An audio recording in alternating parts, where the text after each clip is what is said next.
So I know we just talked about some of the basics of how to turn a quiz into a game, but for those of you that want to delve a bit deeper, we could really look at it from even an instructional design point of view. So if you're interested in really gamifying your lessons, I mean, there's a few things you can do really from a design and gaming standpoint, right, Julia? Yes, definitely. So first of all, really exploring different widgets that are available, because a quiz, it's not only about, let's say, multiple choice or true-false questions. You have plenty of other widgets to choose from when you really create the quiz with the authoring tool.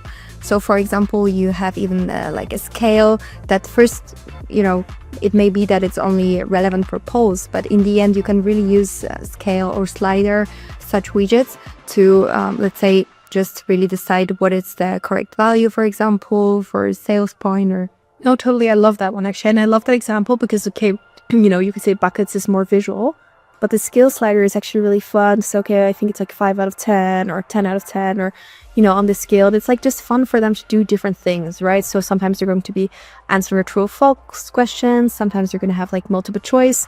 And the scale is just another way, like slider as well, to just say, okay, well, how much % do you think this is, or things like that. So yeah, I think it makes a lot of sense. Definitely. And also making those slides a bit more visual. So not, let's say, just keep a question and the, let's say, answers to choose from, but really you can mix different multimedia that are available, right? So you can add different videos and then, let's say, follow up with a question, or you can add like some, animated visuals, like, images flying in to really make the content dynamic. So it doesn't really feel as a quiz, but more as a game. 100%. No, I totally agree.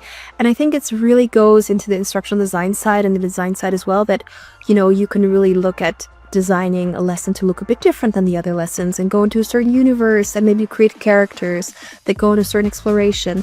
And then you can use, the cards to sort, you can use the different quiz types, but it's really about taking them on that journey and having that storytelling of saying, oh, look at this little video or picture animation. What is Bob doing wrong? Or what is going on in this picture?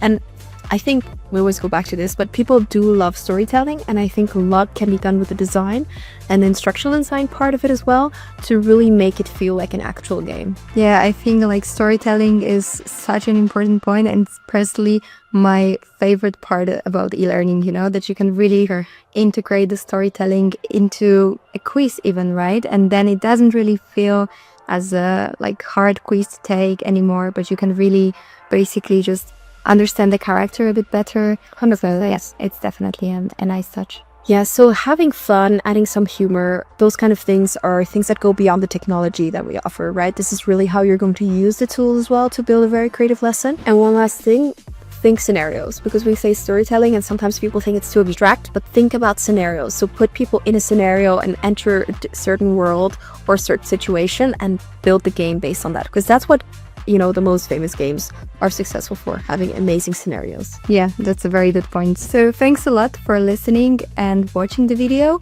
We encourage you to follow our examples and of course, test it out yourself. Yeah, thank you so much.